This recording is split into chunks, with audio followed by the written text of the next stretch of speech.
जनाब मैंने नींदर नहीं होंदी सी, यरकान सी काला। पहले टीबी सी, उसकी दवाई खा खा के यरकान सी। फिर डॉक्टर कहते ने मैदा खराब है, जिगर खराब है, सारी रात नींद नहीं आनी, घबराहट ते दर्दां जिस्म विचों। पिछली बारी तुहाडे कोल आया, दम करा गया, माशाअल्लाह अल्लाह दा शुक्र है, करम होया जी, बिल्कुल ठीक हो गए। अच्छा ये दसो तुहानू ये मसला कितनी देर तो? ये काफ़ी देर तो सी, तकरीबन 10-15 साल तो सी मसला।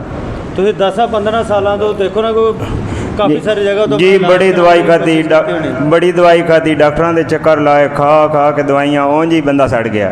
हाँ जी, तो पिछले मंगल ते इंशाअल्लाह फ़र्क महसूस है। अच्छा दसो कि जो तुसीं इत्थों दम करा के गए हैं, ये गल मैं बहुत जेकर मैं जितने मरीज है सारे पूछना अपने दिल की तसल्ली जी जी जी कि तुसीं बाबा जी को दम करा के इत्थों गए, कितनी की देर बाद इत्थों जान तो बाद सुकून होया, घर जाके होया? मैं सर दसदा, मैं बिल्कुल दसदा, मैं जिस टाइम दम कराण आया ना, इत्थे दर्द सी, जिस टाइम इन्होंने दम बाबे होरां ने कीता ना, तेल शेल भी लाया, परफ्यूम भी सटिया, पानी भी पीता है, ये तो बाहर रोड ते चढ़िया, सिर दी दर्द गायब हो गई है। हकीकत बात है, सच्ची बात है।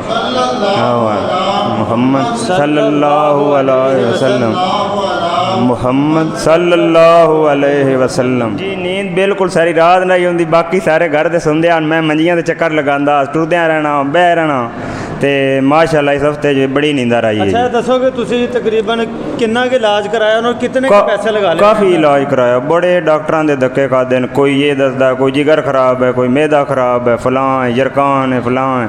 तुसीं इतनी देर अपना इलाज कराया, लाखां रुपया तुसीं लाया होना अपने इलाज जी, बड़े पैसे। दसो कि तुसीं इत्थे दरूद माल ते तशरीफ लाए, अल्लाह ताला दा तुहाडे ते करम होया, तुसीं ठीक होए। ये दसो कि जेड़े लोग नहीं मानते, ਜਿਹੜੇ ਕਹਿੰਦੇ ਕਿ ਝੂਠ ਹੈ, ਇਸ ਤਰ੍ਹਾਂ ਨਹੀਂ ਹੋ ਸਕਦਾ, ਉਹਨਾਂ ਨੂੰ ਤੁਸੀਂ ਕੀ ਪੈਗਾਮ ਮੈਸੇਜ ਦੇਣਾ ਚਾਹੁੰਦੇ ਹੋ? ਉਹ ਤਾਂ ਇਤਬਾਰ ਵੀ ਕਹਿ ਰਿਹਾ ਸੀ, ਦੁਕਾਨ ਹੈ ਇਹ वो, ਇਹਨਾਂ ਨੇ ਆਪਣਾ ਕੰਮ ਚਲਾਇਆ, मैं बदकार हैं, बदकिस्मत हैं वो लोग, वो महरूम हैं ना, हकीकत है जी। हाँ वो मुनकर ने जी, उन्होंने इलम ही नहीं दरूद की कितनी है फजीलत है जी।